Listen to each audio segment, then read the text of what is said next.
Is it better to be resilient or to feel your feelings? What makes a strong friendship? Hard truths or soft lies? Should people change who they are or should they stay the same? Welcome to Philosophy Talk, the program that questions everything. Except your intelligence. I'm Josh Landy. And I'm Jeremy Sable, sitting in for Ray Briggs. We're coming to you from the studios of KALW, San Francisco Bay Area. Continuing conversations that begin at Philosopher's Corner on the Stanford campus, where I teach philosophy. And where I teach in the Structured Liberal Education program. Jeremy is joining me once again for our annual celebration of our favorite, most philosophically compelling movies of the past year. It's the Dionysus Awards.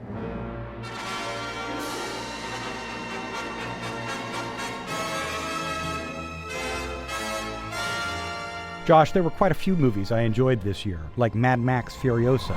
Ladies and gentlemen, start your engines. Or Juror Number 2, which presents a fascinating ethical conundrum. I got called for jury duty. The Kendall Carter case? How about Amelia Perez, that somehow manages to be a musical about drug cartels and gender?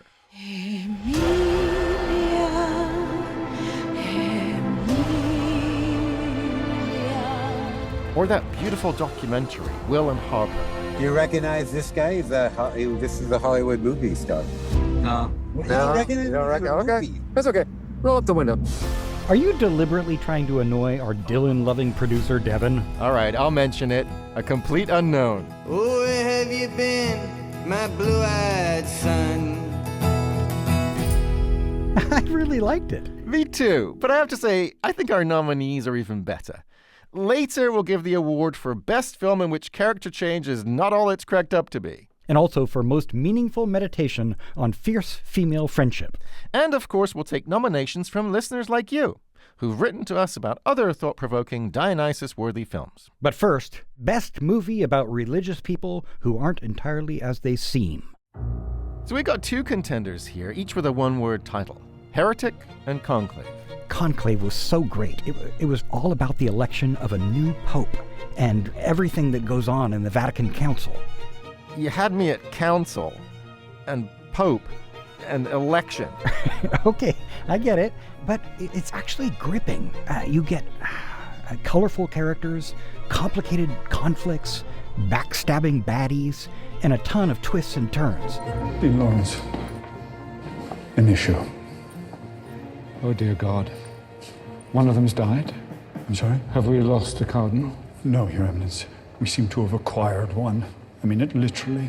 Another cardinal has just turned up. What's cool about Conclave is that it shows us a battle not just for the papacy, but for the soul of the church, with two very different visions duking it out. Exactly. You've got Cardinal Tedesco, who's played by Sergio Castellito. He's this massive conservative. And then you've got Cardinal Bellini, who's played by Stanley Tucci. He's a hardcore liberal.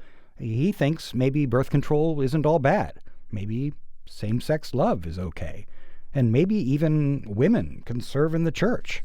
Let's not mention women. Why? Brother, I have no intention of concealing my views or pretending to be anything other than I am in order to sway any of our number who are undecided. So, if you want to canvass on my behalf, then make sure that my message is clear.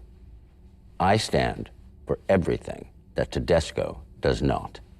I mean, we do see one or two women in this movie, but they tend to be pretty much relegated to the background. Yeah, even Isabella Rossellini. Yes, even Isabella Rossellini. It's such a clever move on the part of the filmmakers. They put this gigantic star in the movie only to give her like 2 lines. It gives you a really powerful feeling of just how skewed this world is from a gender standpoint. Well, good afternoon, sister. I would like to speak to the nun who dropped her tray just now. She's safe with me. I'm dealing with the situation. I'm sure you are, Sister Agnes, but I must see her myself.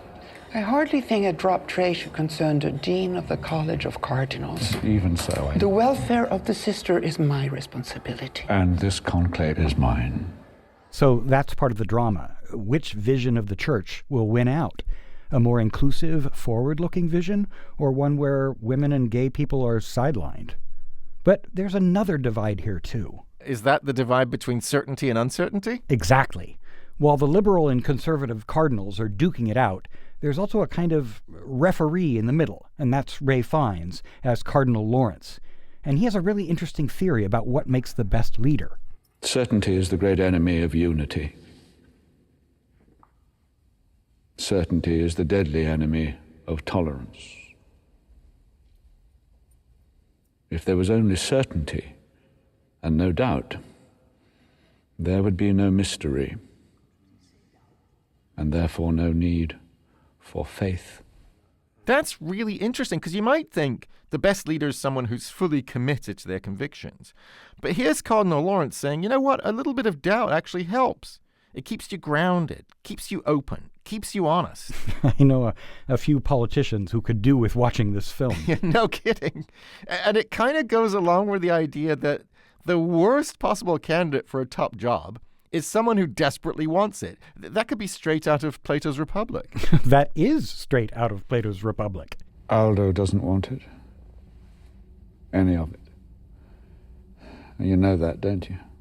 Of course I do. That's why I support him. The men who are dangerous are the ones who do want it. See, I told you this movie was philosophically interesting. It's about progress versus change. It's about confidence versus doubt.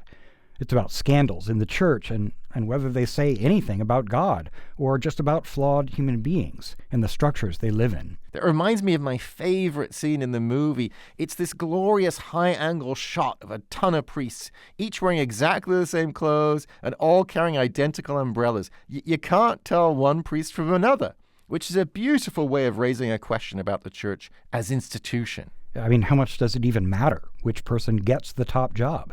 Can even a great pope save the church? Could even the best pope do real good in the world? Yeah, and conversely, could even a bad pope ruin the good work done by the church? These are really good questions. And I have to say, Jeremy, you've totally talked me into your movie, Conclave, but can I talk you into mine? Heretic? I don't know. That's a horror movie. Kind of scary. I brought a pillow to hold on to. Yeah, okay. I have to say, I empathize with that. I'm pretty squeamish myself when it comes to movies, and I really don't like horror, but I do like this one. All right. Let's get you a baptism. So you've got two Mormon missionaries, both young women, arriving at a house in the pouring rain. Inside the house is a Mr. Reed, played by Hugh Grant, and he claims to be interested in joining the church, but he may just be a giant creep. Good afternoon. Hi. Good afternoon. Good afternoon. I'm Sister Paxton, and this is my companion, Sister Barnes. Are you Mr. Reed? I am. Hello to you. Hello. Wait, Hi. you are Paxton, you are Barnes. No, Paxton Barnes, yes. Paxton Barnes. So far, so horror. Where's the philosophy, Josh? Well, it turns out this guy's a bit of an expert on theology. He spends a whole bunch of time trying to talk these poor women out of their faith. And he's got an impressive array of arguments and board games. Yeah, I remember him making the point that there are like 10,000 religions in the world, each claiming to be the one true faith. And it would be a pretty wild coincidence if the religion you happened to be brought up in turned out to be right and everybody else turned out to be wrong. And by the time I was 50, I was malnourished from the fast food of religion I'd been packing into my brain for the best part of a decade. Every sect, cult, creed, and denomination all claim to be the one true doctrine, and yet none seem true when held under the microscope. Another pretty wild coincidence would be if God's word somehow got impeccably recorded by human beings, given how fallible we all are. If revelation by God is filtered through man, and man is flawed, and man sins, and man lies, then how do we know any of it's true? We know it's true because of how it makes us feel. Bingo! That's exactly right. And don't forget the problem of suffering. These two women believe in a God who's omnipotent and benevolent, but one of them saw her father waste away from a degenerative disease. Where was God then? When your father lost control of his body, did you think it was God's plan to ruin his life? Or did you go on believing something that you know is not true just to give you comfort because you were afraid of what it might mean if it was all a lie? So if billions of people believe in religion, that doesn't necessarily mean they're right. Maybe it just means they're afraid. I tell you what's frightening. Not knowing is frightening. Where do we come from? What are we doing here? What's our purpose?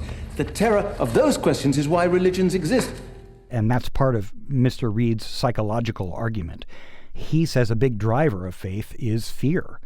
And the other part is credulity. We tend to believe what we're told, regardless of how likely it is to be true. Do you believe in God because somebody told you at an impressionable age that God is real, despite having doubts as you got older, despite seeing evidence to the contrary your whole life?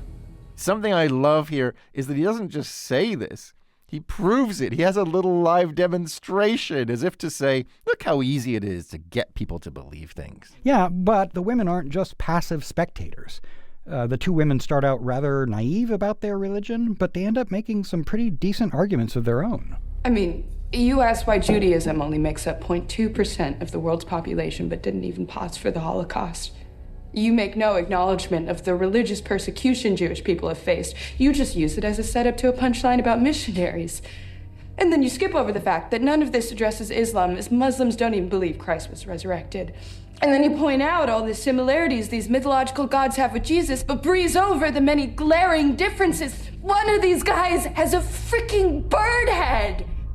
So it becomes a really fascinating scenario. Definitely not one I've seen before in a horror movie. Yeah, it's certainly the only horror movie I've ever seen that offers up quotes from Voltaire and Zhuangzi. So you end up in a kind of conversion contest. They want him to become a Mormon. He wants them to become atheists. Who's going to win? Well, we won't give away what happens in the end. What we can say is that the film leaves a bunch of questions open. Is there a God? If so, of what religion? And what accounts for all the suffering in the world? And if there isn't a God, why do so many people believe in one? And how do we deal with our fear? So what do you think, Jeremy? We've got conclave and we've got heretic. Pugnacious priests or creepy converts? Which is going to win this year's Dionysus Award? Well, Josh, you've talked me round about heretic. It's definitely more interesting than I first thought. But I have to say, conclave is so philosophically rich, and it's also visually stunning. It almost makes me believe in God, or at least the Pope. So, the 2025 Dionysus Award for Best Movie About Religious People Who Aren't Entirely As They Seem goes to...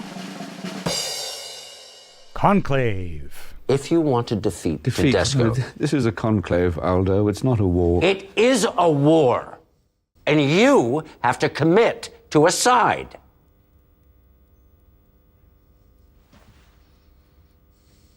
Save your precious doubts for your prayers.